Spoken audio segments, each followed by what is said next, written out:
Hi, welcome everybody who's here and anybody who might be watching this as a recording. This is uh, class number 7 on writing the Heart Sutra in traditional Chinese characters. We're going to start with a recitation of the Heart Sutra, which takes about 3 minutes, and then we'll move directly into the actual material that we'll be covering for the class. Everyone can see the screen, right? Yeah, okay, good.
Okay, so now let's start. Oh yeah, there's lesson 7. So we are covering, oh, that's actually the second slide. Okay, here's the first slide, and let me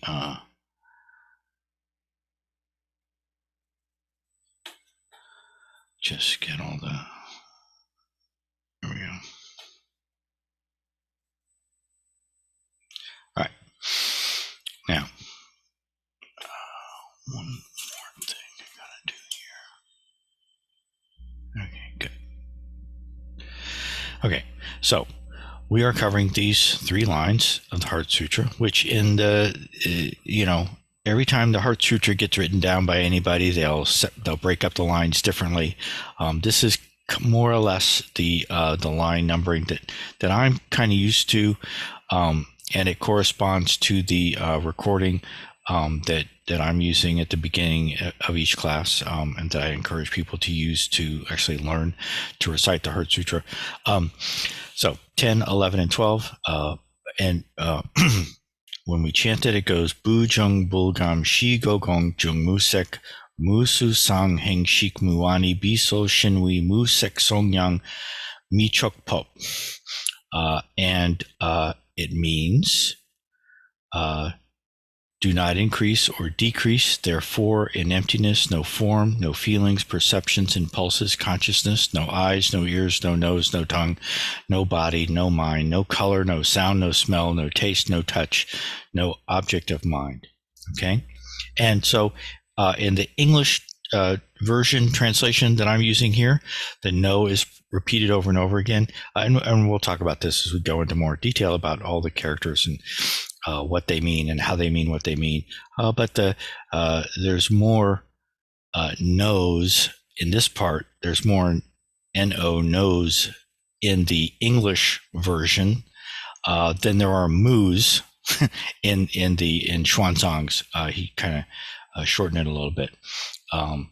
Which is like here, no feelings, perceptions, impulses, consciousness. He doesn't say no. Anyway, but we'll talk all about that in great detail. I also got the Hangul here is here for anyone who can make out Hangul. And so this is lesson 7. We're covering lines 10 through 12. This is September 2nd. Our next class will be on October 7th. That's the first Saturday in October. And today we're starting, if you live on the East Coast of the United States, we're starting at 3 p.m. First session will go for 35 minutes. There'll be a 5-minute break. This 10-minute break often turns into a 5-minute break, but we will end at 5. Okay? Now, before I go any further, does anybody have any questions about what we're going to be covering tonight? Anything we've already covered? Anything about the Heart Sutra or anything else that you want to bring up? Okay. All right, then we'll just plunge in, and I hope I always remember to say this. If anybody does have a question in the course of the class, I might not see you, so feel free to just unmute and say, hey. And if anybody's watching this and has a question, feel free to email me at steinmetz.kurt@gmail.com, which that email address is probably somewhere on the YouTube channel that has this video. Anyway, so here is in context the part that we will be talking about this month, and this month's class is here in the dark blue. The yellow and the green is all that we've covered already in the first 6 months of the class. We've done the title, we've done the mantra, we've done the first 2 lines, and then we've done lines 3 through 9. And so now we're up to this one, line 10 here, and then the light blue, and then the dark kind of bluish purple is what we have still to cover in the remainder of the class after this, in the remainder of the classes after this class. So here's the characters again. This time I'm only highlighting in yellow the new characters, and this is let's see, bu jeung buldam shi go gong jung mu saek mu su sang haeng shik mu ani bi sol shin wi mu saek seong hyang mi chok beop in Sino-Korean. So the characters that are highlighted in yellow are these 13 characters here. And if you take these characters apart and get all the components of the characters, a lot of them are components that have already been covered, but these are components that have not been covered in previous classes. There's 15 of them altogether. And just to keep things interesting and to round it up to 30, because this adds up to 28, we'll also cover 2 additional interesting characters: the character for attention, which is pronounced yum or sometimes nyum in Korean, and the character for gold, or metal, which is pronounced gum in Korean. We'll cover that as well.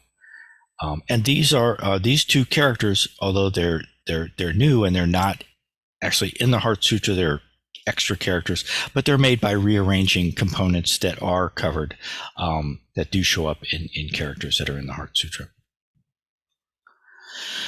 And this is all of them starting. So we've done 180 characters prior to this class, 180 characters and components. So these are the 30 characters that we're covering in this class, starting from 181, doing the characters that are actually in the Heart Sutra first, which goes up to 193. And then after that are the 15 components up to wall, which is moon, which is one of the many components. So character 193, chok, will have, there's a big slide just on this character. It has a lot of components. It's actually one of my favorite examples of how components are used to make up a character. We'll get to that, but a lot of these components here are all from this one character, chok. One of which is wall, moon, which is a very nice, simple character. And then these are the last two extra characters that we'll be covering. So the very first new character is when we say do not increase or decrease, and this is increase. We already have covered the character for not, or which is bu. This is jeung. It has two components, both of which have been covered previously, to and jeung. So this is a good example of a character that has the same pronunciation as one of its components. This is a very, it it happens a lot. You cannot always count on it though, but it does happen a lot that one of the components of a character will have the same pronunciation as the character, but this is the case here. This is also this brings up an interesting issue that came up in the third lesson, where when we were taking this character apart, it's really, when you get down to this component here, it's hard to take this component apart, because once you take off the lower component, which is an easily recognizable il for sun or day, the rest of it, well, you can take off these two top parts, the eyebrows, which are the pal, or number 8. But this part in the middle, the way it's drawn here and the way it's very often drawn, isn't a component. But if you draw it slightly differently, then the middle part, the part that has the eyebrows on it, is just a jeung, which is field. And so this is actually the way that I kind of put this as the reason why I put this as a somewhat secondary, put this one as the primary one, is because it's really only it's my understanding, it's really only in Japan that this form of the character is really used mostly. But it's a little easier to break it down into components. And so and we covered this for a similar character that also has this right component in lesson number 3, and it's slide number 36 if you go back and look at the slides for lesson number 3. Okay, and so like I said, the left component is toe. It's a slightly squished version of toe to make it as a left component. And then if you go ahead and break it down like this, then you also have pal, the eyebrows, jun, the very recognizable character for field or farm in Chinese, and then il, the also very recognizable character for sun or day. Then the next thing that there is not in this part of the Heart Sutra, they do not increase or decrease. So this is the character for decrease. It's gam, pronounced gam in Sino-Korean. The left component of it is the su component, the component form of water, which is just 3 little strokes. And then notice how here, even though this is a new character, the character jeung, there were no new components introduced, okay? But for gam, the first the right side component of gam is a new character, and it is ham, which means all or completely. I don't really know how common this character is, but it's that's what it is. It's the character for ham, pronounced ham, which means all or completely. Then when you go and break it down, you can see the little box that's in here. So that's very tempting. You always want to recognize any little boxes, and if the box doesn't have anything inside of it, then that means it's gu, for mouth. And if you take that away, then what you have left is this interesting character. It's the character sul, pronounced sul. Its meaning is dog, but this character is really only used for dog when you're talking about the zodiac sign. So the zodiac, the traditional East Asian zodiac, it has these different animals in it, and this is the character that's used for dog. There's a different dog character that's used, and actually we've covered this before in a previous class. So for all of the since we've got so many characters now that we've covered, whenever we come across a component that's already been covered, I'm going to give you the number and the class in which that character was, so that I don't want to just say, oh yeah, we've done that already, because I have a lot of trouble keeping track and remembering these characters, and I want to help you to be able to find them again. I do have a complete vocabulary list for the entire class now, where every character and component is assigned its own number, which just helps a little bit in looking them up. Anyway, so this sul, dog, which has been covered before, can be broken down further into the beol. So this part over here on the far left of it is beol. This line sticking out here is il, the number 1, and then the rest of it left over is the good old gua, or halberd. This is the weapon that I talked about some in, I think, yes, it's 6. It's in class 6, which is the previous class. This is basically a spear, long spear, that also has an axe and a hook on it as well. It's an all-purpose nasty weapon.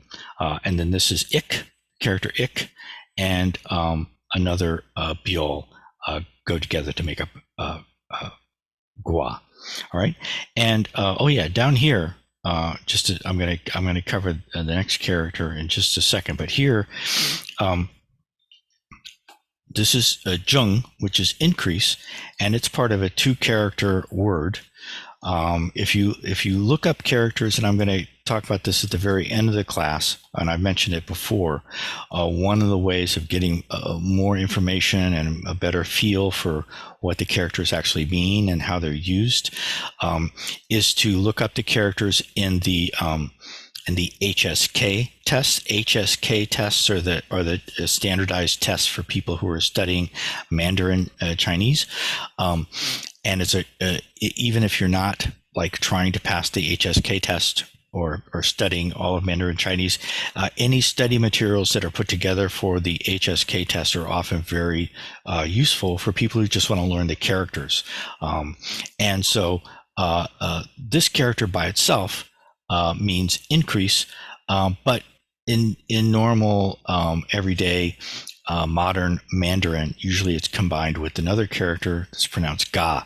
And if you look up this character on Google, you'll find graphs of things that are increasing. So this is jung ga, which means to increase, and it's a word that's covered in the HSK4 level class, which is about something like a third or fourth grader in a Chinese elementary school. All right. So now the next character is go, which means therefore, and it's made up of another character. So the first component of go is also go. Once again, this is gam. So gam was not an example. Gam was made up of one component that's pronounced su and another one that's pronounced ham. And if you try to convince yourself, you can convince yourself that ham sounds like gam, but you kind of have to think about it. But go sounds just like go because they're the same sound. Okay, so the first component of go is go, and so this is therefore this is the go that means old. Okay, and then this component is a new component. So the new components are always have the yellow highlighting on their numbers. And so this is the character for buck, which what does buck mean? I forgot to write it down here. I think it means return. We're going to have to look that up as we come as we go along. I think it's not a very common character to see on its own, but it does show up as a component quite a bit, and it's pronounced buck. And then we've got ship, which is 10, and another gu down here to make up go. And this decomposition of go has already been covered previously. And okay, so that's the first three characters. So it's so at this point in the Heart Sutra, we've already said that.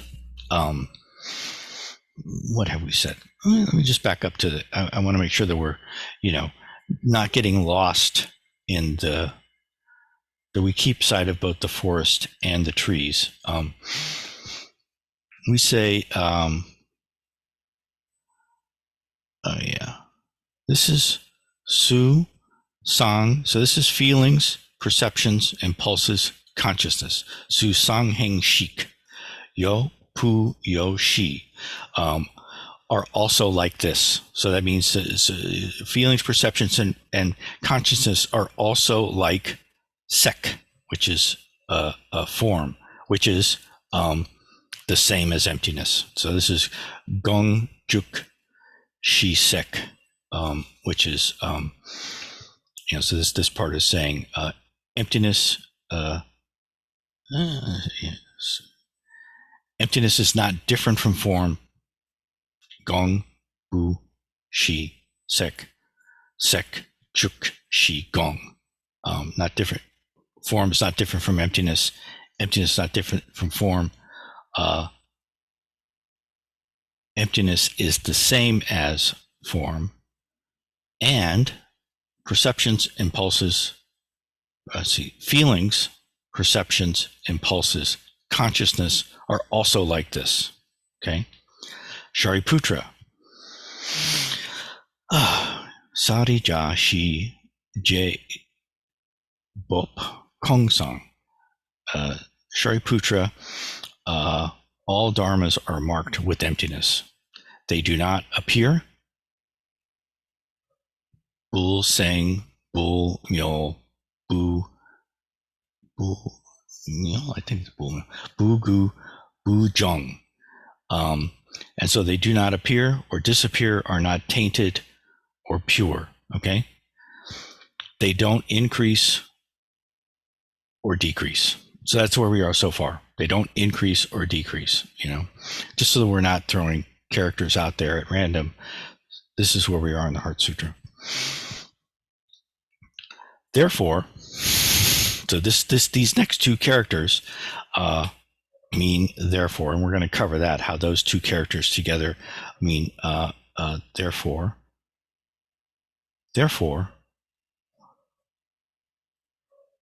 Well, since I'm trying to keep us, let me just complete that thought. Therefore,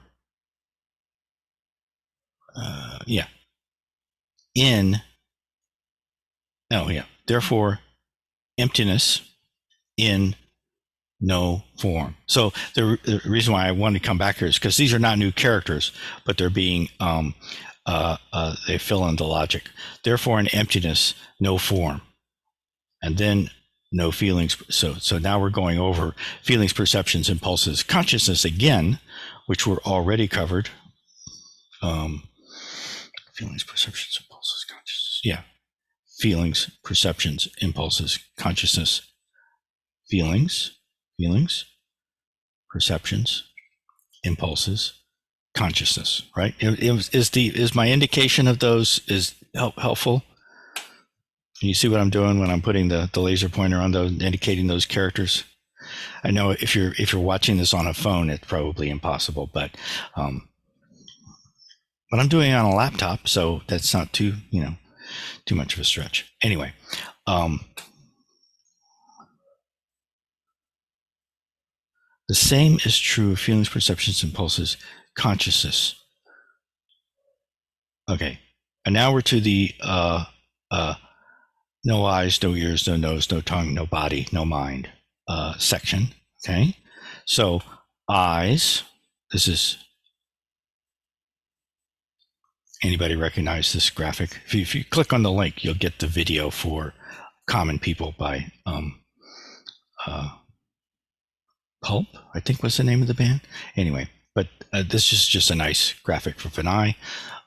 This is some graphic from the Mayo Clinic of the inside of an ear to go along with ears. So mu. Oh, this section of the Heart Sutra is notable for being where mu first goes in.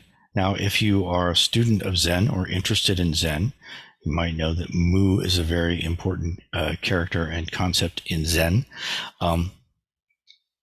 And one way, if you're interested in mu, what is mu? Just means no, or without, or not, or it's a negation of various kinds. It is by far the most prevalent character in the Heart Sutra. I think it appears 21 times in the Heart Sutra, and this is the very first time that it shows up. We're almost halfway. We are over halfway through all the characters in the Heart Sutra. We finally got to mu, but it turns out we're going to see a lot of mu in the rest of the Heart Sutra. Okay, so if you take apart mu, mu down here, which means no. This is one of the component forms of the character in for person, and it's not new. We've encountered this before. In lesson number 4, this does not have a number because it hasn't been assigned as one of the actual assigned characters and components in this class, but we have looked at it before in lesson number 4. This next component is the character ship for 40, the number 40, 40. And then we have good old il for 1, and hua, which was introduced at the bottom component form of fire, which is the little fire underneath mu.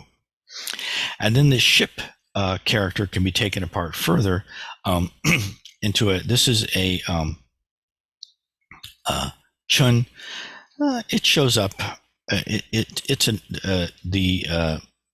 It means river. There's a very similar three-stroke component that also means river, which is one of the components in the character jeung for sutra that's already been covered. But this is a different form, and this is ship, just the character for 10, which is just a cross. Okay. Now the character for I. So the character for I has 2 components. One of which is also I, and you might expect that these would be pronounced the same, but they're not. So this is mok. When this is the simpler form of I, you're more commonly going to see this character for I, although this component also means I. And then this character means to stop, gan, to stop.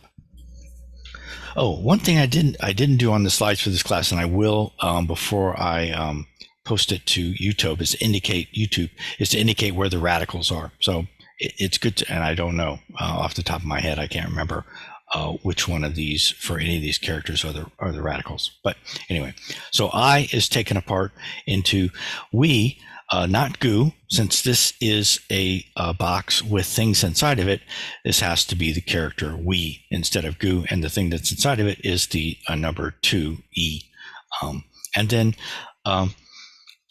also pronounced e, at least in Sino-Korean, is the character for ear. And you look at, or at least for me, I look at this character and I say, well, what can you take this apart into? And you can't really. The way that it's put together does not break down easily into components. It says 1, 2, 3, 4, 5, 6. Yeah, so it only has 6 strokes. So if you're struggling to figure out how a character can be broken down into components, and you're not finding anything, and then you realize it only has 6 strokes, you can say, well, it only has 6 strokes. And the last thing to check is to make sure that there isn't a radical that can be extracted from this, because if there is a radical that can be extracted from the character, then it is good to have a more detailed breakdown of it. But in this case, this is a radical itself. Okay.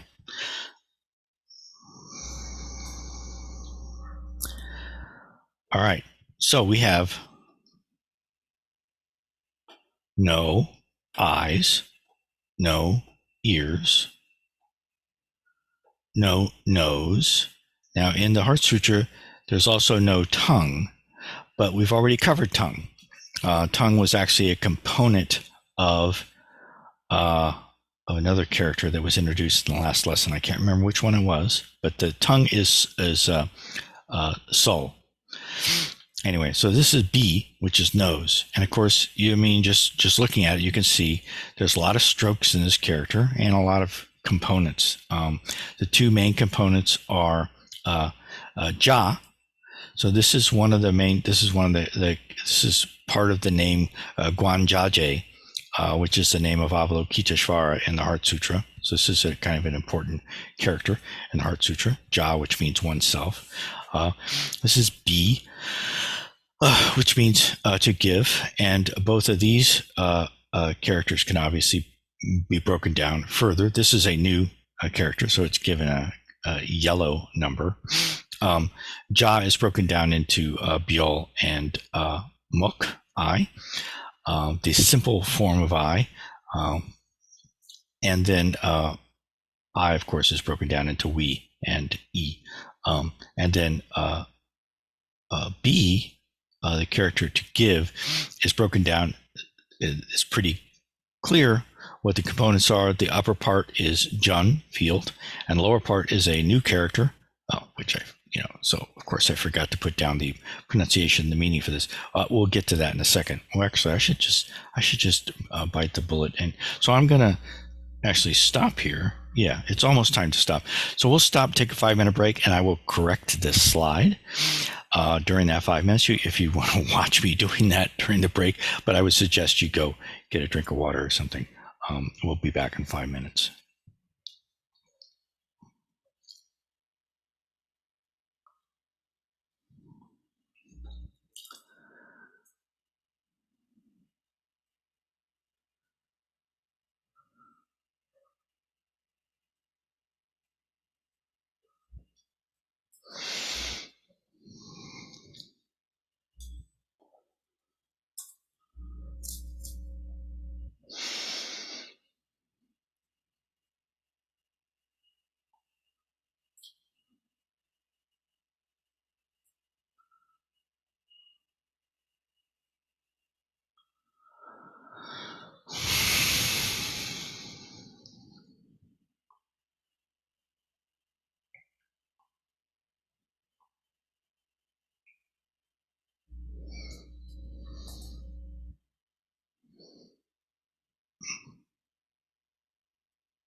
So the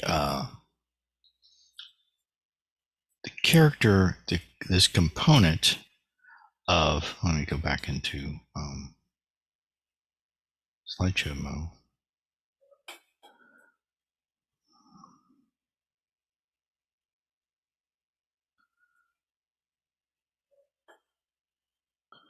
Yeah, the this component here is gi, and its meaning is just what it looks like. Let me try to make sure I got my. Oh yeah, it's a table. It means a little table. This is gi. So the character bi is made up of jung, which is field, and gi, which is a little table. And then, of course, field can be broken down into we and ship. Now, the next character is the character for body, shin. It's interesting for at least two reasons. One, it's kind of interesting, at least to me, that the character for body has the same pronunciation as the character for mind. That's interesting by itself. But another thing that's oh yeah, and I also have down here, we are going to be covering the character gum, which means gold. If you do a Google search on gumshin, golden body, you'll find pictures of the Buddha, or even more likely pictures of Amitabha Buddha in particular, who is often portrayed with a golden body. Although in Tibetan Buddhism, Amitabha is more often portrayed as red, but in East Asian Buddhism, Chinese, Korean Buddhism in particular, Amitabha is often portrayed as golden in color. So, gumshin, golden body. But this character of body, shin, if you look at it, it's very tempting to want to start taking it apart into its components. What are its components? And this is a good example of how this whole business of breaking characters down in components into components is far from a science. And let me so I'm going to get out of the slideshow mode, because what I want to do is I want to copy this character, just highlight it and right click it and say copy, and then go to my go to a web browser. Let's see if I can get this down here. Don't want to, sorry, web browser. There it is. I already did this, but I'm gonna show you again. So you take this character, paste it into a Google search field or DuckDuckGo search field or any internet search engine, and then say Wiktionary, Wiktionary, which looks a lot like Wikipedia, but it's not. No idea, it might be run by the same folks. And Wiktionary has really, really helpful, and I've talked about this before in other classes, really, really helpful entries for Chinese characters. One of the great things about it is that it shows you, oh, here's the entry for Chinese, here's the entry for Japanese, here's the entry for Korean, here's the entry for Vietnamese. So that's useful. Sometimes it'll have the entry for Okinawan or other dialects of Japanese and Chinese or other languages that I've never heard of.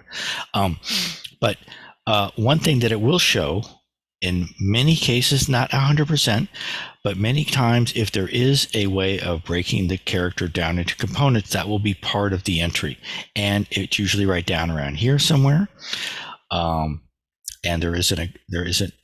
So let me get, it's hard for you to see when I'm showing you an example where there isn't a component. One thing that it looks like this character would have as a component is ja. Ja looks like this, right? Doesn't this look like it should be a component of this? So let's look what oops, and now I'm clicking on things. Last thing I want to do is accidentally destroy this document while I'm doing the class. Okay. Now, let's go back to Wiktionary. Once you're in Wiktionary, you can just use the very helpful search feature in Wiktionary put any character you want in there, and you can even put 2 character combinations in there, which is another thing I'm going to be talking about later on. And this will then display, and right down here, composition. So ja is made up of byol and mok, byol and mok, and each of these is then clickable, and you can go to the entry for the component byol, and you can go to the entry for the component mok, which is I. This, if we go back to the entry for shin, body, this says the composition part of the entry isn't there. And then also sometimes it will give a composition that is like really a mess. It will be a composition to individual strokes or something. So you shouldn't just always rely upon the Wiktionary entry when you're looking at composition, but it's one of the easiest ways to find a composition of a character. I use it a lot when I'm trying to figure out how characters are made up of their components. Okay, I'm gonna stash this away now. Any questions on that? I mean, it's really frustrating that ja is not a component of this. Now, the reason why ja isn't a component of this is because the bottom line of ja is too long. Basically, in ja, it's just the strokes are just put together a little differently. So shin, the character for body, doesn't have any components, and there it is, number 188. Now the next component is we, which is, and I've got a slide later on different characters that sometimes might sometimes refer to mind, sometimes refer to thoughts, sometimes refer to mental things. This is one of them, we. And we is made up of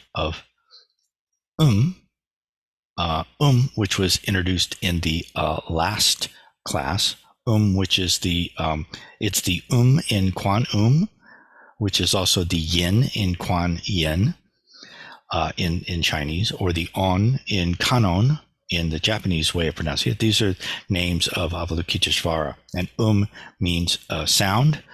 And so one of the names of Avalokiteshvara is the perceiver of sounds, or in particular the one who perceives the sounds of all the suffering in the universe, all suffering beings, all suffering sentient beings. Okay, so if you take a and put a shin underneath it, then you get this character for mind.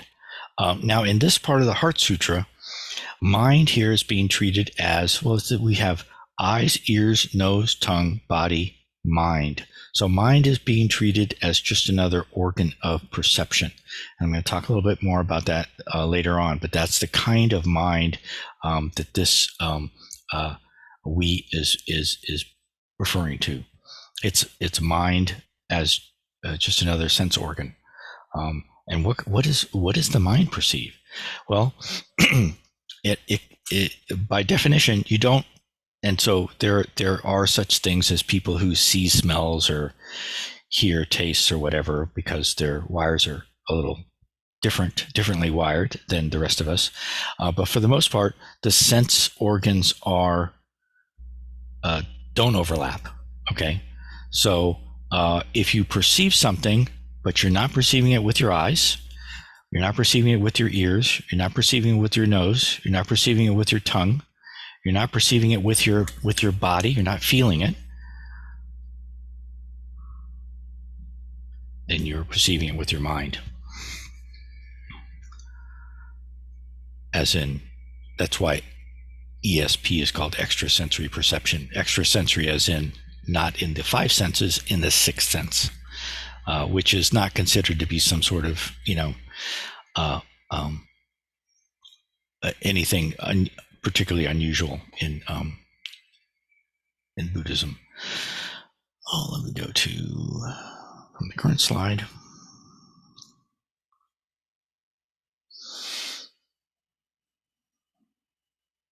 Okay, so that's body. So that's eyes, ears, nose, tongue, body, mind.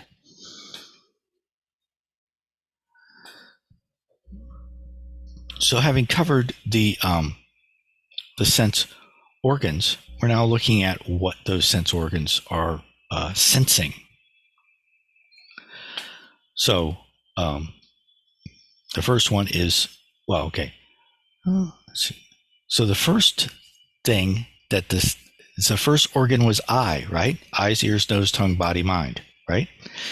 But the first character that we're covering in terms of what the sense organs sense is sound, and that's because what's the translation that I usually use, we say no color, no sound, no smell, no taste, no touch.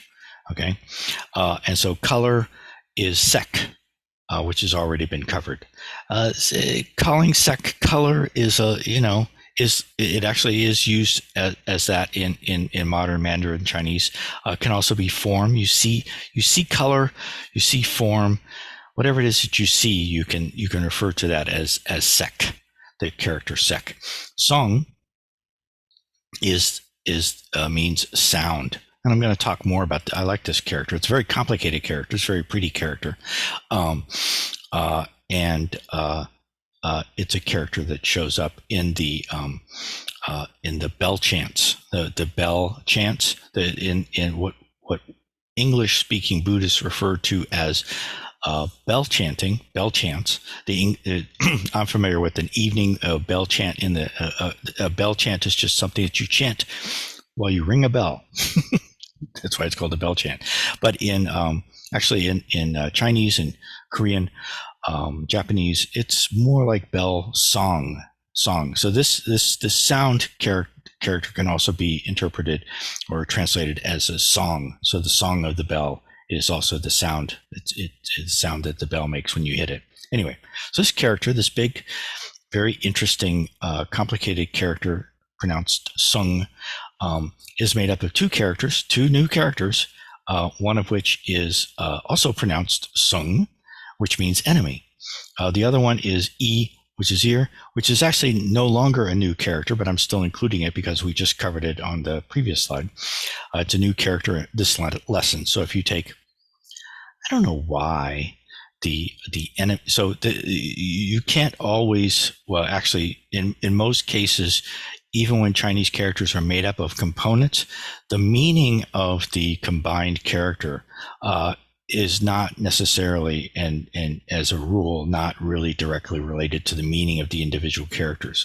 It's more likely that one of the characters gives the sound of the combined character, which this one does, song. The other character gives the meaning or indicates or hints at the meaning. So this gives the sound. That's called a phonosemantic compound. So if you take a real Chinese language class, they'll tell you all about phonosemantic compounds, which is the most considered to be the vast majority of Chinese characters that are not just simple characters that can't be broken down into components. Most characters that do have components are considered to be phonosemantic compounds, where one of the components indicates the sound, the other indicates the meaning, although sometimes it can be a bit of a stretch for either or both of those. But in this case, it's pretty clear. Sung is the sound, and something to do with the ear, e, is the meaning. All right. Now this sung is broken down even further to yet another component that is also pronounced sung. Oh, good. This is another one. I'll have to fix this slide later. I'm not sure what this means, but we'll get to that. I'll fill this in later. It's not a very commonly encountered component. That's my excuse for forgetting to put that on in the slide.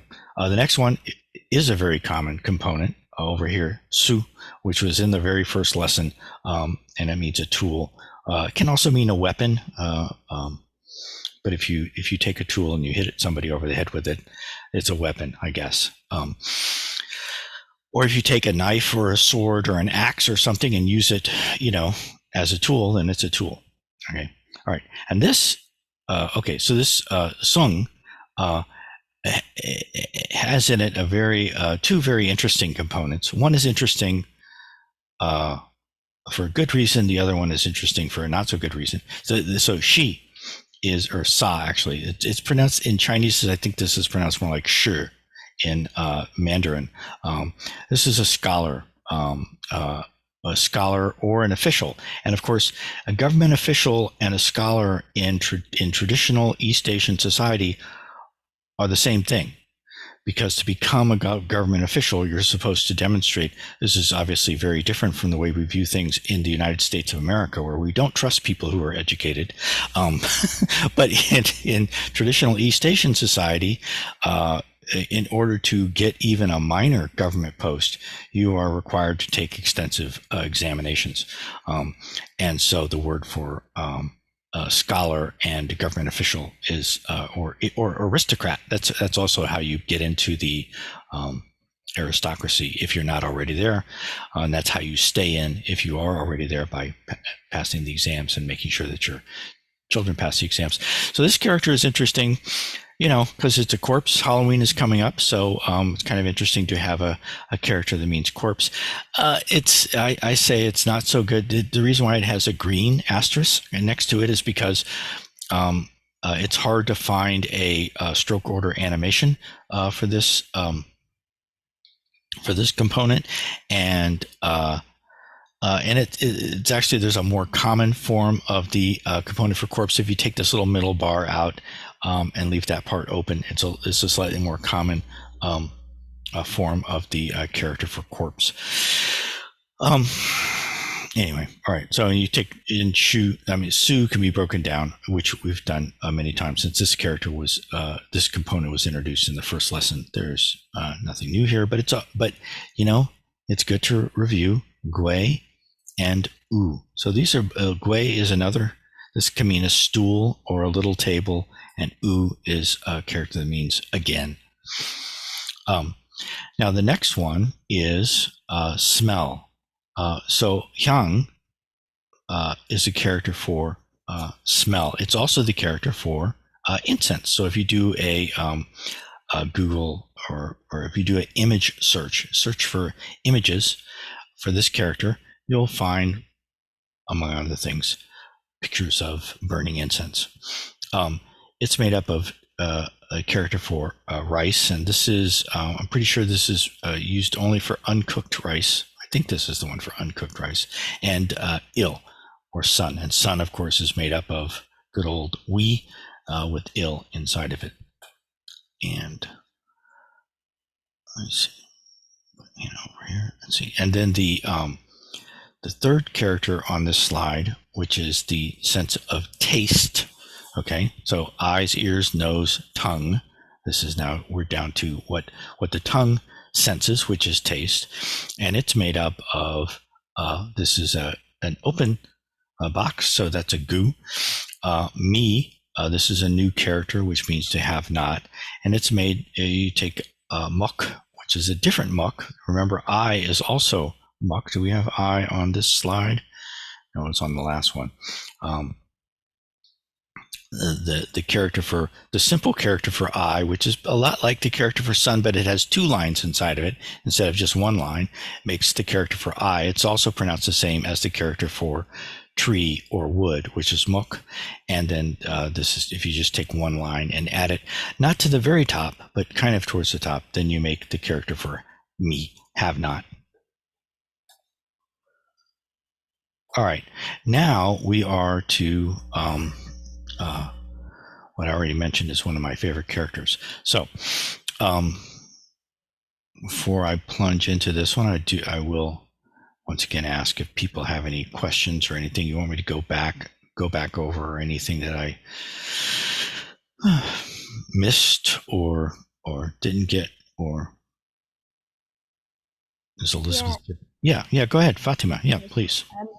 Yeah, could you possibly just go back to the concept of phonosemantic compact?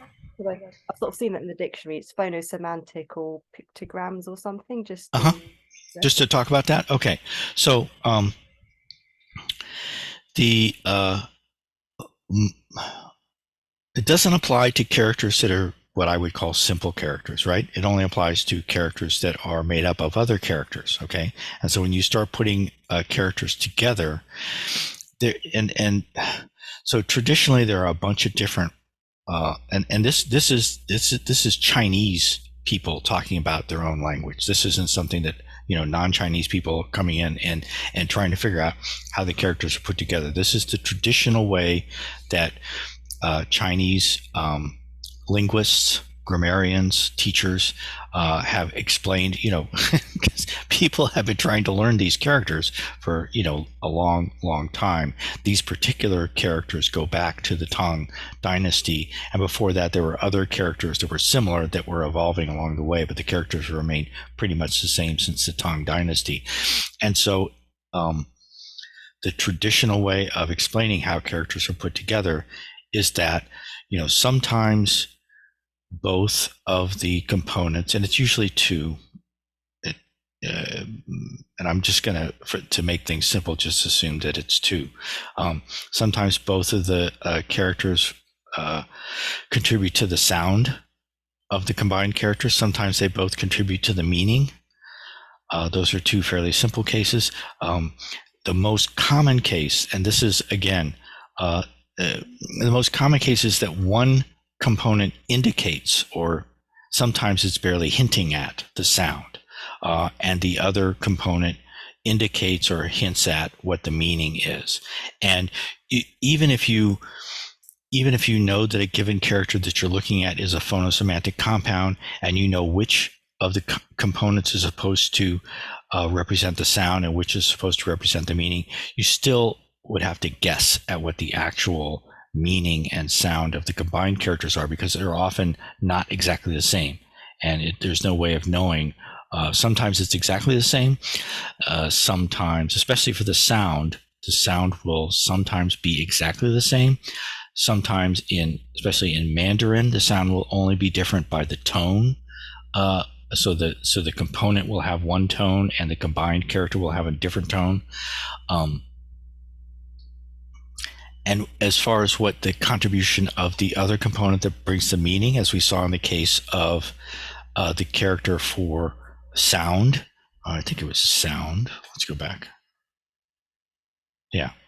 So the semantic component was contributed by the character that means ear. So this doesn't mean ear. This means what the ear perceives. Okay. And this contributes to sound. This is seong. And this is also seong. So anyway, so I'm just kind of more or less repeating what I already said. But can you let me know, Fatima, if that helped, or if or if we need to look at that more? What is a phonosemantic compound? No, that was fine. I say, because it just I sort of quite like that concept when I was reading about it, and I just wanted to have a bit more. Yeah. And one of the reasons why it's so important is because in the traditional, when I say traditional, I mean the way that the Chinese people and other people who have studied and learned Chinese have been doing it for centuries. Okay, as opposed to and what they don't do, they look at the components, and that's how they treat the components. They look to see whether the components are contributing a sound or meaning, or sometimes it's neither. But they always try to work it out. So it's just good to know that that's usually what people think, how Chinese people traditionally have thought that their characters are put together. This character is put together. Oh, actually, so before we go any further, I just want to go, let's see, we're on slide 9. I want to remind myself of the schedule. Oh yeah, we're going to 4:15, and it is now 4:05. We've got 10 minutes. Okay. Oh, and so I am going to, at some point, hopefully remember one of my favorite characters. I have several favorite characters. One of my favorite characters is the character for moon. This is a nice little graphic here from a very beautiful modern Chinese song called "Left Hand Pointing to the Moon," which is by a really interesting Chinese musician named Sa Ding Ding is her name. And I will, if possible, I will tell you some more about that. But I liked it because this shows, if you look at these four characters, this is not nearly as bad as a lot of calligraphy in terms of actually making out what the characters are. But this is the character here is this character here. This is a little hard to, unless you knew that's what it was, it's a little hard.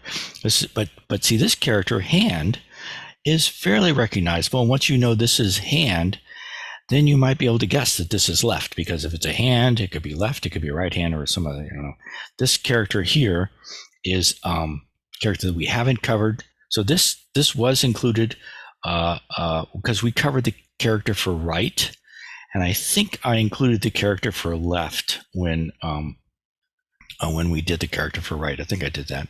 This is the character for hand, which we have covered. This is the character for pointing or indicating, which we haven't covered. And this is moon. So moon is, you can kind of see that that's a moon.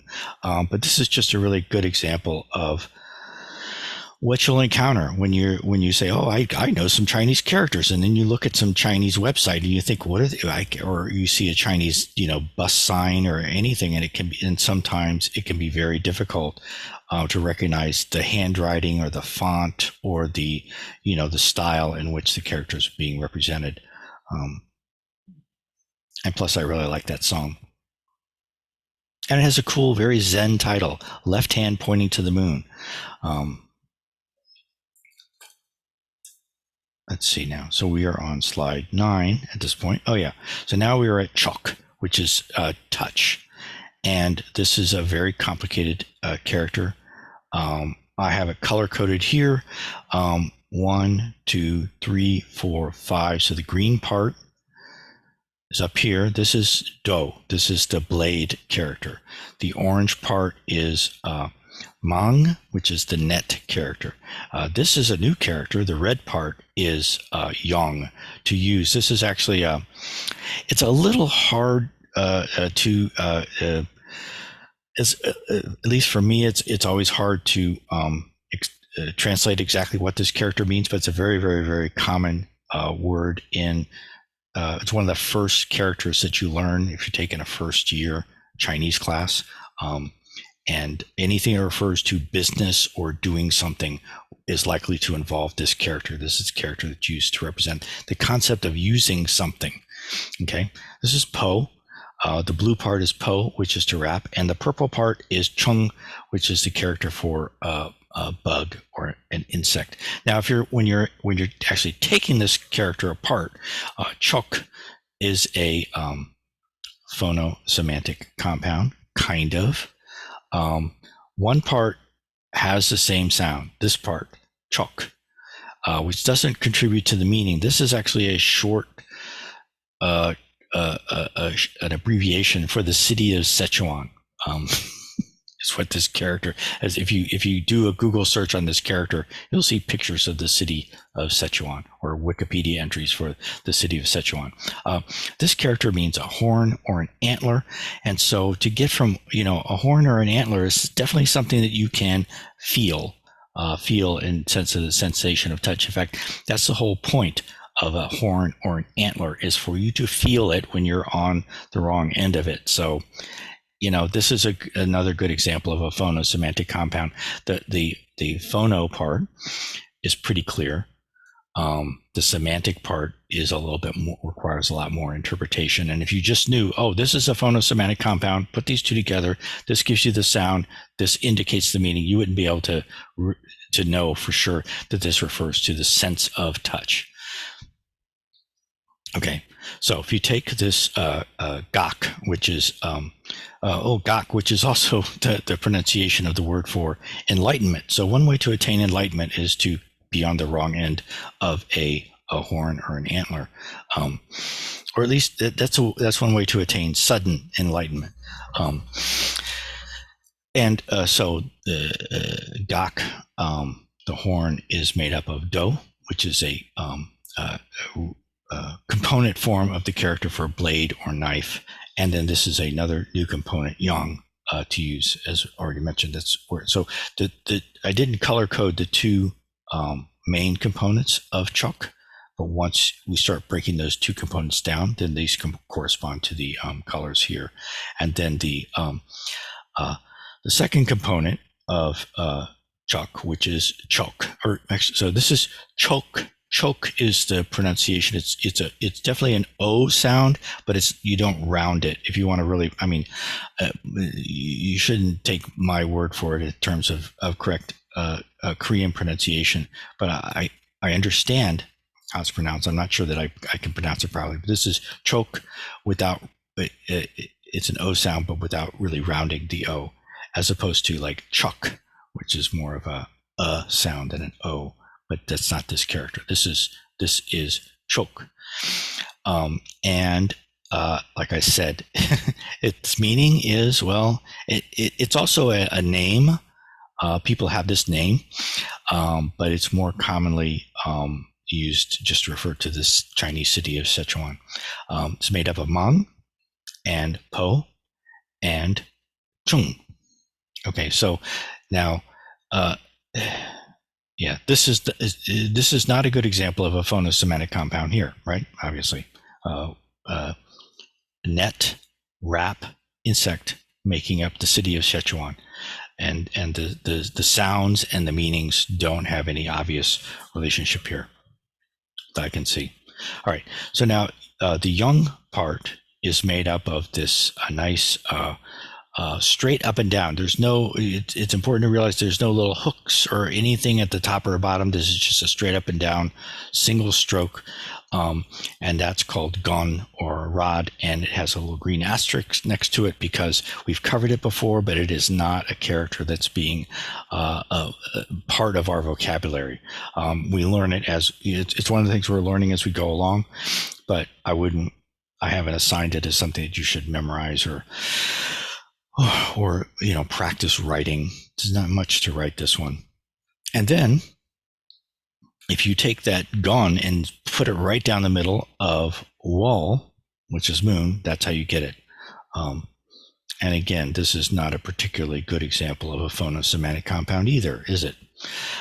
So you don't want to get too, I always get a little kind of excited when I run into a character where one of the components obviously has the sound of the character that it makes up, and the other component indicates the meaning. But a lot of times that's definitely not the case. And then the character chung for bug has already been covered, so it's not new, and none of these components are new. This is the character jeung among is a very nice character. And then this is the rising stroke. It's good to know that this is a rising stroke so that you know that it's written going up. And then this is good old Ju, which means sometimes it's translated as lord or ruler or a monarch. All right. So any questions on this very interesting, very complicated character chok? So we've covered the eyes, ears, nose, tongue, body, and mind. We've covered the color, which was already covered, the thing that's perceived by the eyes, and then sound, smell, taste, touch. The next thing to cover is what is perceived by the mind. That's the next character. And so we're going to take another 5-minute break here. And then we will start talking about, you can look ahead if you want. We'll start talking. Oh, no, that's right. So we've got 2 more characters to cover. These are the extra characters. And we'll talk about those. Oh, wait a minute. Did we get to? Oh, yeah, that's right. Let me back up for just a minute before we take a break. The thing that is perceived by the mind, does anybody remember? Or yeah, I obviously forgot, so I didn't remember, but now I just did remember. The thing that's perceived by the mind is the very last character on the very last line that we're covering, which is the character beop, which is very often, is translated as dharma and it has a lot of different meanings. So we're going to talk about that. One of the meanings of the character beop, or the Sanskrit word dharma, is anything that is perceived by the mind. But we'll talk about that after the break. Okay.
Okay. Oh, that's getting ahead. Let's see. All right.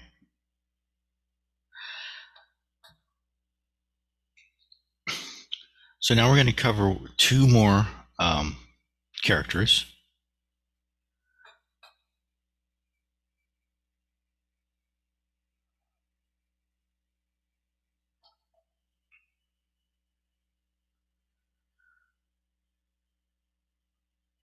Yum and gum. And these are pretty simple characters. This is someone. This is a portrayal of Kuya, Japanese Buddhist teacher, who was a very committed practitioner of yumbo, which is the practice of reciting. Well, yumbo can mean any kind of chanting practice, actually, but often it refers specifically to reciting the names of Buddhas or Bodhisattvas, and in particular, it very, very often means specifically reciting the name of Amida Buddha, Amitabha.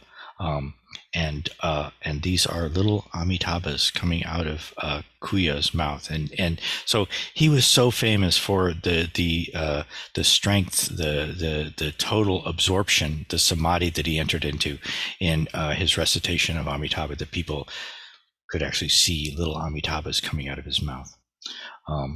And so that yum is the first part of yumbo. Yumbo means attention.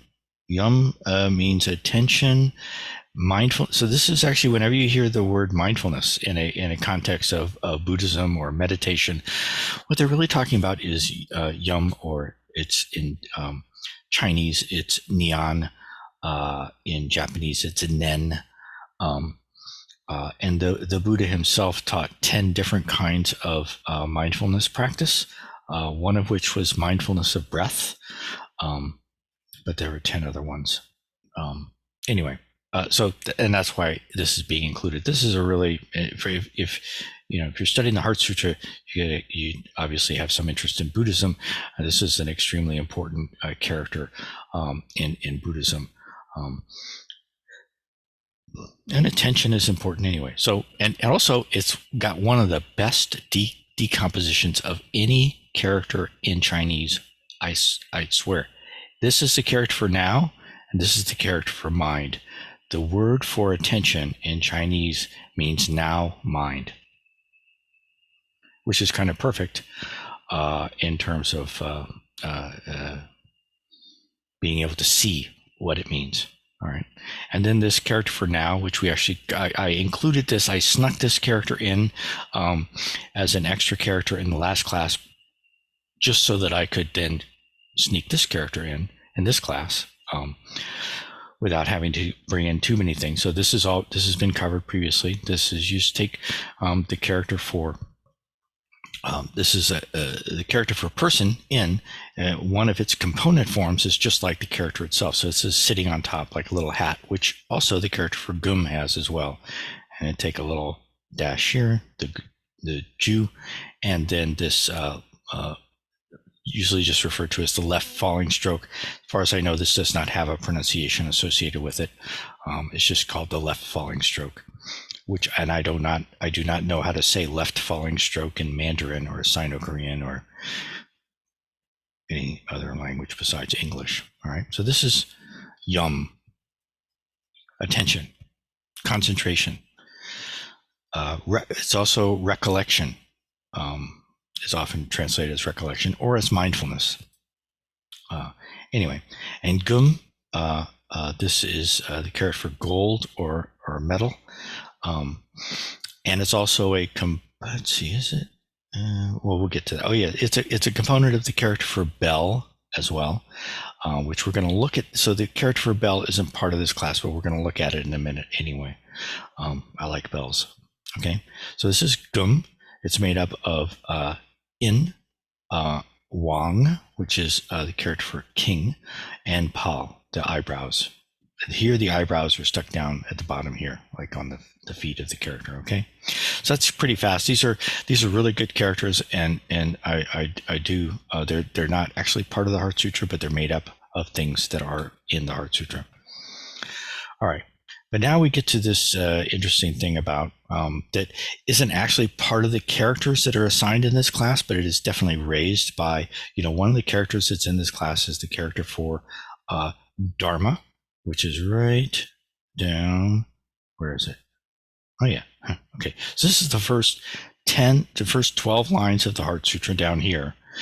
And each of the characters that are highlighted in green are one of these characters here that mean different kinds of, sometimes they refer to mind, sometimes they refer to thought, sometimes they refer more to perception or ideation. You just start looking these words up in either online, or if you have a nice Chinese dictionary, you'll find all kinds of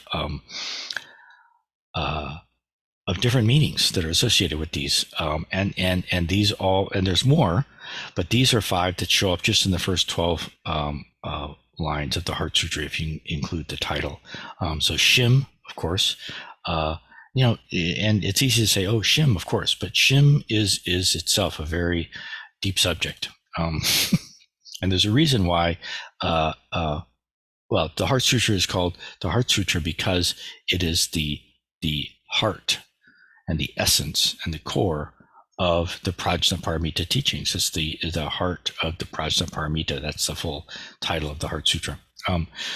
Seong, which came up, was that the last lesson, I think? But anyway, feelings, perceptions, impulses, consciousness, another mental thing. So that actually, I probably should have included haeng in here as well, because this is often used to refer to volition, the mental activity of deciding to do something, which sometimes leads to actually doing it and sometimes doesn't. Yeah, I could have thrown that in here as well. So sang, perception, to think, ideation, associative tops. And so for each of these on this slide, I have, I didn't include it here. I have a link to the entry for these characters in the online digital dictionary of Buddhism, DDB, which is very useful for making sure that you're looking at the characters. Sometimes have fairly specific meanings in a Buddhist context.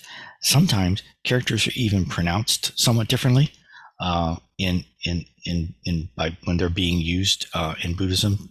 Usually the difference isn't that big, but there are cases where you might see somebody doing a chant or somebody telling you how to do a chant, and you'll say, well, wait a minute, that's not how that's pronounced. And sometimes that actually is how it's pronounced. Anyway, so sang, perception, shik, knowledge. When Bodhidharma, famous story of Bodhidharma meeting with Emperor Wu of Liang. This is I say famous story. It's famous in Zen. If you know anything about the history and the lore of Zen, when Emperor Wu of Liang asked Bodhidharma who he was, and actually at this point in their conversation, it was more like, who do you think you are? But he actually asked, who are you? And Bodhidharma famously responded, Bu Shik, not knowing. This is not which we've covered, and Shik, which we are now covering, not knowing. Wait a minute, we did cover this. Yeah, Shik. Oh, Shik was already covered as well, right? So we is a new one in this lesson. And this is referring to, in particular, the mind as the sixth sense door. When the mind is being referred to as a sense organ, this character is often used. And beop, finally getting around to beop, dharma in the sense of thought, as in, so just as each of the senses has an organ, which is often referred to as a gate, the thing that comes through the gate is the object or the domain of that sense, and that's the sense in which beop is sometimes used to refer to thought. I don't know, any questions on that? There's you can ask all the questions you want as far as I'm concerned, this is still, this is a something I think is really interesting, but that I don't make any claims whatsoever to understanding. Just that when it comes to Chinese words that refer to mind and thought and mental things, it gets a little confusing.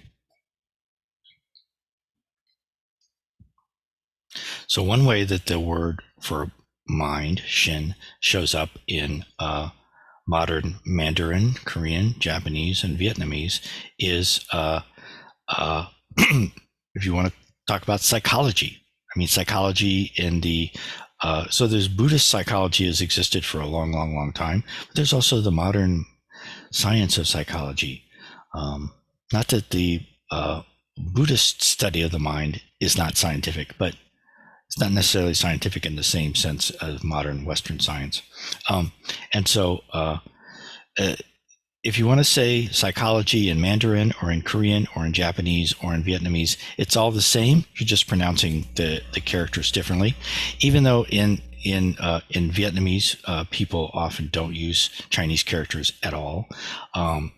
Korean people, you could be literate. You can, know how to read and write in Korean and not necessarily know Chinese characters. But when you're saying psychology in Korean, you're pronouncing the Chinese characters. Shim, li, hak. I don't know. Is that right, Hannah? Okay. Good to have a Korean speaker here to keep me honest. Thank you. In Mandarin, something like shin, li, shui. And it's interesting to look up these characters. Each of these characters is interesting in their own right. But this is a little bit more to the point, talking about Dharma in particular.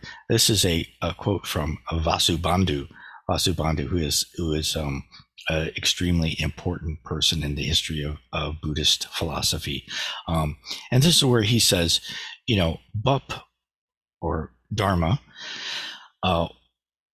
he actually famously gave a list of 10 different meanings of the Sanskrit word dharma. This is actually the fourth meaning, that it is when you perceive something, but you're not perceiving it through the eyes, through the ears, through the nose, through the tongue, or through the body. You're perceiving it through the mind. That's dharma, in this particular sense of the word dharma. And this is actually taken from a nice book on if you're interested in Buddhist psychology. Buddhist psychology, not in the sense of the interface between traditional Buddhist teachings and modern psychology, but Buddhist psychology in the sense of the way that Buddhists have studied the mind for 2,500 years, without needing modern psychology textbooks or without needing to dissect rats' brains or anything like that, by looking into the way the Buddhists studied the mind generally is to look within one's own mind. Everyone has a mind.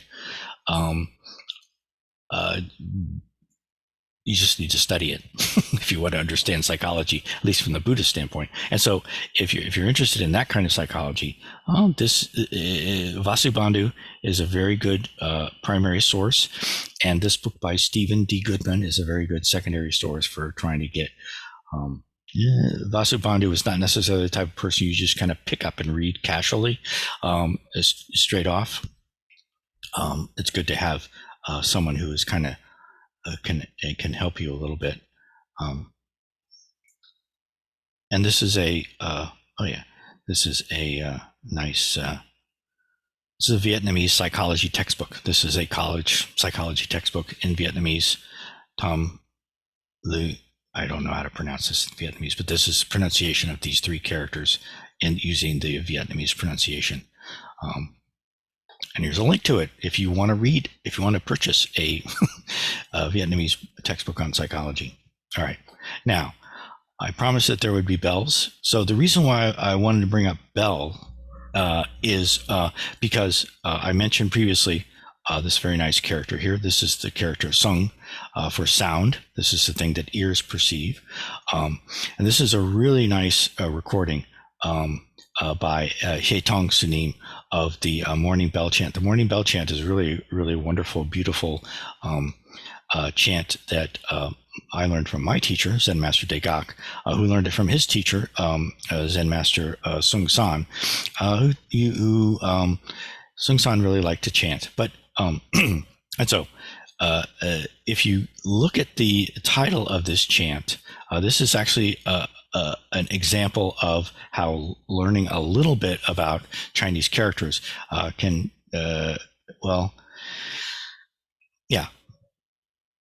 help you to if you look up these characters. This is given as the title in Chinese characters of the morning bell chant. This does not mean morning bell chant. This means Zen forest bell song. So what is a Zen forest? This is and I've got another slide on this too. This is another thing that I want to cover in this lesson. This is a very good example of a two-character word in Chinese. We have covered the character for forest previously. That was actually one of the first components that we covered. And we will get to Zen later on. I forget which lesson it is that we will bring up. The word Zen does not appear in the Heart Sutra, but I am going to include it in this course as one of the extra characters that we cover. A Zen forest is a traditional way of referring to any Buddhist monastery in East Asia. So doesn't necessarily mean that it's a Zen Buddhist monastery, because Zen also just means meditation. It doesn't have to be in a forest. The forest means, basically, forest here means a good place to meditate, which forests are actually excellent places to meditate. I don't care if you're a Buddhist or practice Zen or anything, or even if you don't really practice meditation. If you just go into a forest by yourself, you will meditate automatically, pretty much, as long as you stay quiet, in my opinion. But anyway, so Zen forest is a two-character word that just means a Buddhist temple or a Buddhist monastery. And jeung song is the sound, or the song, really, that a bell makes, the song that a bell sings, if you want to get poetic about it.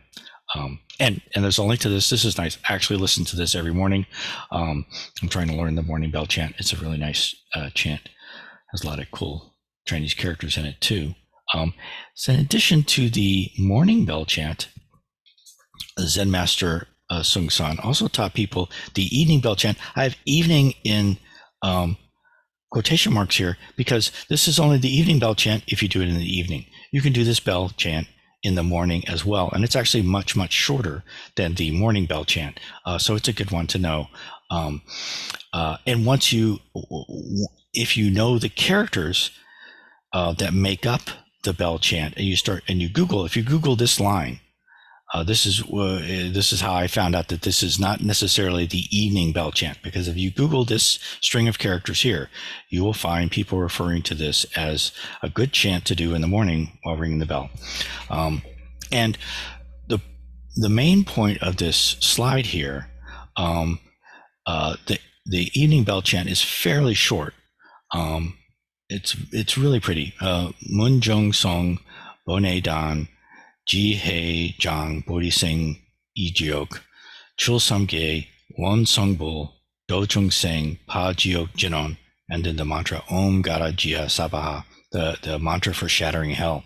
And this is kind of the literal for this particular chant, the literal translation of the characters gives you a pretty good idea of what the actual meaning of it is. But this is something that we're studying the Heart Sutra. Why am I putting up this? This is a good example of what we've learned so far. The characters that are highlighted in green are all characters that we have covered so far. The characters that are highlighted in yellow are characters that are in the four great vows, which I did, and I've done another class on the four great vows, which is much, much shorter than the Heart Sutra and has a lot of interesting characters in it as well. And then the next slide I'm going to show, I don't want to take too much time on it, but in the next slide, I just want to show how even the characters that we haven't covered are mostly made up of components that we have covered.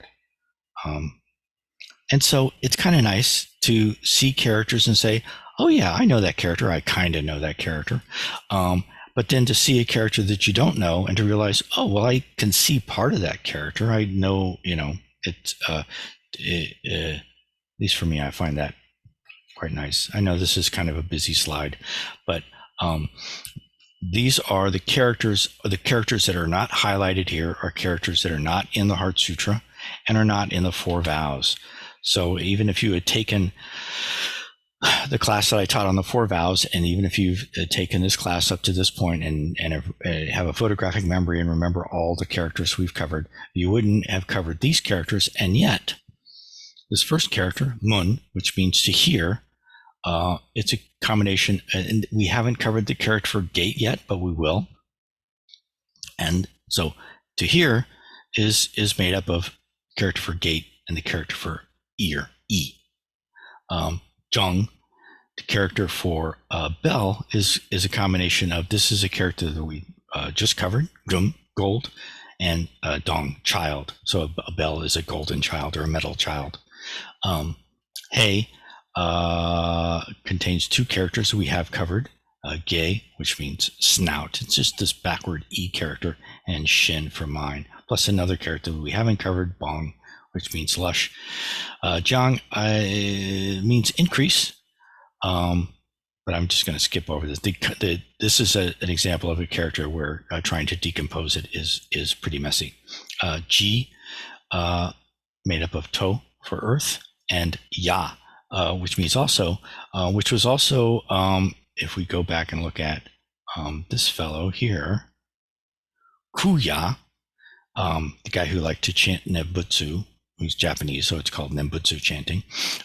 His name means also empty, which is kind of a cool Buddhist name.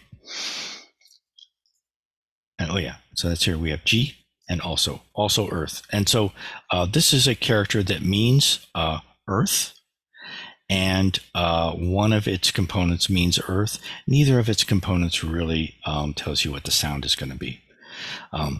Okay, this is a character for prison, which is made up of actually the left and the right component for prison both mean dog, and in 2 different forms. And then in the middle is a character. You might recognize this pa, the character for shatter, is made up of 2 characters that we have covered, u, and p. This was a fairly early character component. Om. Om is a nice character to know. To write om in traditional Chinese is u plus il, and then you put a little tail through the il. That's this u character is a single stroke that just goes all the way through and curls up in a tail, making this. And then these last 4 are these are just used in the transliteration of this very nice mantra. If you ever want to get out of hell, use this mantra, Om Gara Jia Sabaha. Ga is made up of 3. We haven't covered yuk yet, but we will. This is, of course, gu and in. Gu again. This is one of the first characters that we covered in the title. This is Dara in Bara Milta, as in Prajna Paramita. It's an alternative form of this same transliteration. It's just to stick an extra gu on the end. This gu, this extra squished square. G is a component of the character for J that we covered when we were talking about. That's the J, and Aj, Bada Sung Aj, Moji Sabaha. That's this J here, and one of its components is this G here. Although, again, when we covered this component, it's also pronounced as J. So that's if you remember this component, then you'll remember that it was pronounced J earlier, but it's also pronounced G sometimes. And then Ya is just made up of E and Bu, and these are both components that we have covered. Let's see. All right, now I want to talk about, we've covered all the characters. I wanted to talk about bells and bell chants, and I did. I got that in there. But now I want to come back to a subject that we have talked about before that's important, and that's the fact that often, in addition to putting components together to make up a character, sometimes characters are combined, not squished together to make up a new character, but the full-size character are put together to make a two-character word. And in spoken Chinese, so in both in written Chinese and in spoken Chinese or Sino-Korean, you can tell if two characters are both full-sized when they take up a full column each. That means that it is two distinct characters, and when they are pronounced, each character has its own syllable. Okay, so many Chinese words have one syllable. A lot of them have two syllables, which means that they're composed of two characters. And these two characters, shi, go, is part of the Heart Sutra that we're covering right now. And the literal meaning of this would be, this comes in the Heart Sutra where we say, well, what do we say?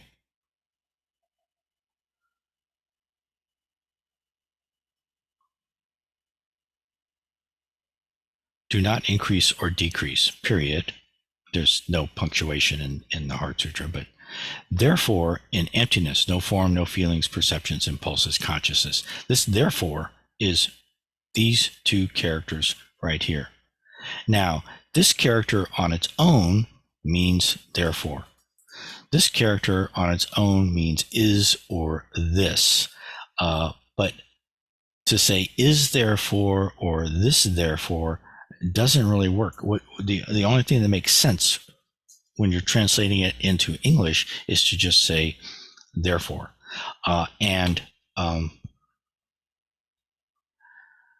These two characters together, and just as in phonosemantic compounds, you can trace the meaning of the single character that's made up of components to one or more of its components. In two character words, the meaning often comes from one or both of the characters. But it's just as in phonosemantic compounds, when you're putting, sometimes these are called binomes, B-I-N-O-M-E, but I don't trust that word. It's better just to say, oh, these are two characters that are used together to make up a word. And usually that's what people do, is just refer to them as words. And the word has some meaning that's related to the individual characters, but you can't trust it. You have to know what the word means. And in this context, these two characters together just means therefore. Now, when you're encountering something where you're trying to figure out the meaning, like for example, when you're going through the Heart Sutra and you're trying to figure out how does this line mean therefore something. It helps if you already have a translation, but you can't trust the translation. Sometimes translations are just kind of wrong, or the translator is kind of making it say something that it doesn't really say. So one thing you can do is you can ask, well, you can take these two characters. Yeah, see, when I got to get out of presentation mode to be able to click on things and copy them. I go in here, and I've already done it here. Another thing I can do in presentation mode is I can actually click on this link. All right. So if I click on this link, this is the Wiktionary entry for these two characters. Wiktionary often has, oh, come on. Oh, that's because it's messing with me. Didn't like the fact that I tried to do that. Okay.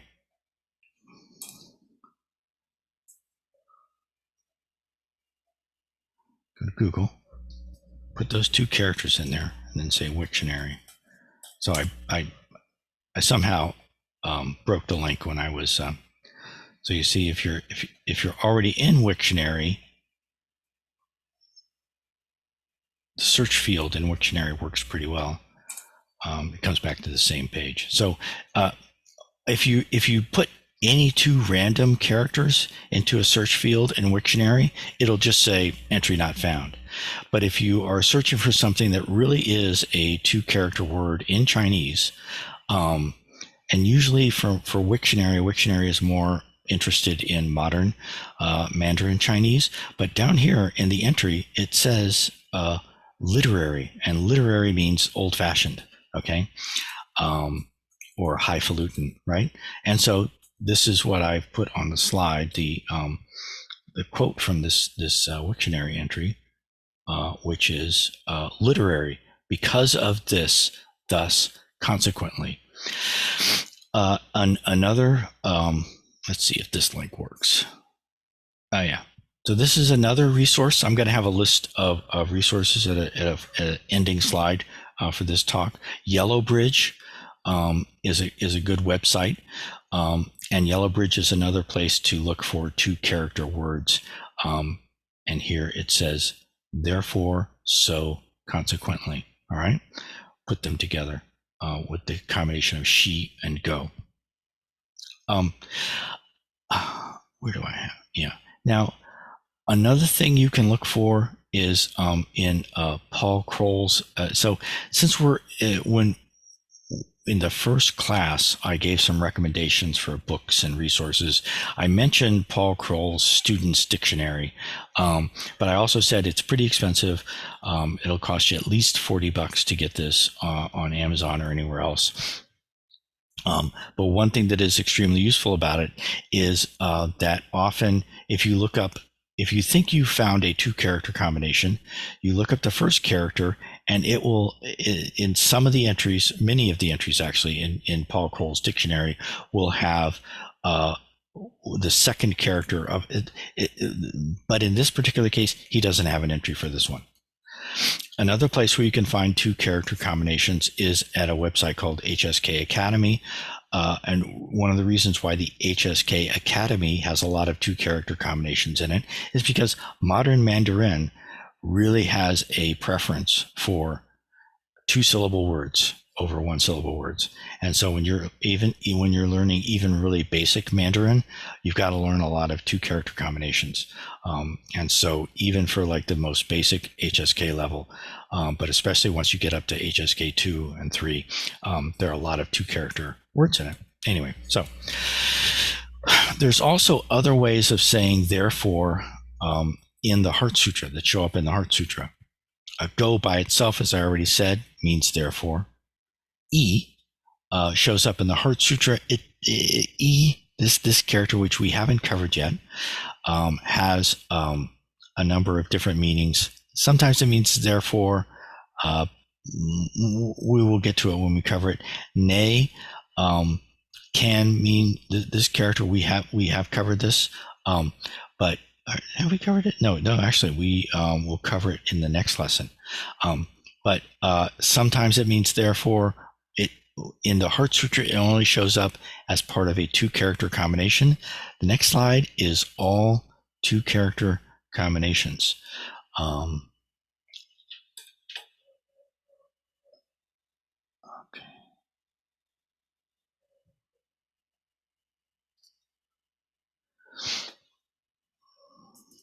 So this is, this is neither a class in a full-blown Chinese language class where you learn Chinese correct Mandarin pronunciation, grammar, all that stuff.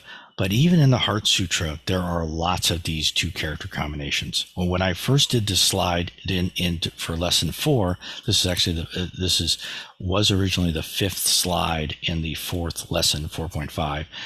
Now updated it to include 2 more because I only had 21 combinations in that slide, and I've now found at least 23, including this one right here, shigo, and then there's another one, musang, which comes up in line 25. But these are all, and there's probably even more that I haven't found yet. This one I was just referring to, neji, which means and so forth, because by the point that we get to in the next class on the Heart Sutra, it's actually a little funny when you see what's going on, because we've already talked about eyes, ears, nose, tongue, body, mind, color, sound, smell, taste, touch, object of mind. There's lots of lists that are being gone through in the Heart Sutra, and basically what is being said in the Heart Sutra is no to each of the things on the list. And by the time we get to what's covered in the next class, the person who wrote the Heart Sutra actually gave up and just said, oh, and so forth. and you have to know that there's like a bunch more on that list, and it's all now just implied. So there is kind of humor in the Heart Sutra, if your sense of humor works that way. And so these are the two character combinations on this slide that are highlighted in green are new, that weren't on the original slide that when I covered this topic in lesson 4. This is the same information, but showing you where they occur in the Heart Sutra. These are all of the two character words that I've identified so far in the Heart Sutra. There's probably more that I'm still missing, and the two that I didn't have on the slide previously are now in green. Oh, okay. So now I do want to go through this. This will also be a good thing to refer to once I post the video on YouTube and send out the final version of the slides. I'll have links for each of these items, but we will have covered 210 characters and components by now, which is a lot for someone who isn't growing up in China. If you're growing up in China, you learn this by the time you're 8. But for me, it's a lot. So these are just some things to keep in mind, to use, to study. First of all, of course, is the slides for the classes. Second of all is the lesson plan, which I've referred to before. I've updated it and fixed it up, and now it has all of the characters, the entire vocabulary list for all 12 classes, all 360 characters. And I'll provide that. The memorized course, which I've talked about before, is a kind of a good tool for just helping you to remember characters and components and their meanings and their pronunciations. So far, it only has the first 180 characters. I will be updating that very soon to include all the characters from this month's. So I'll have 210 characters and then go ahead. The flashcards. Yeah, I'm still working on the flashcards.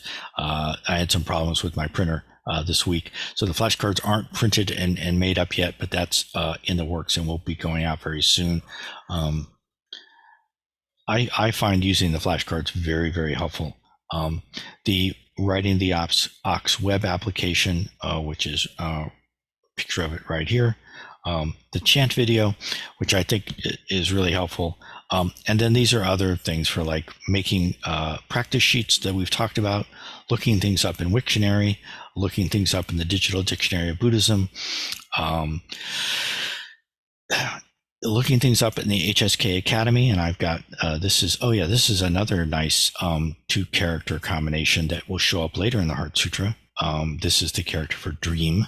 And there's an entry for it at the in HSK Academy website. Yellow Bridge also has this is the link that I clicked on previously for the entry for the she go 2-character combination for therefore.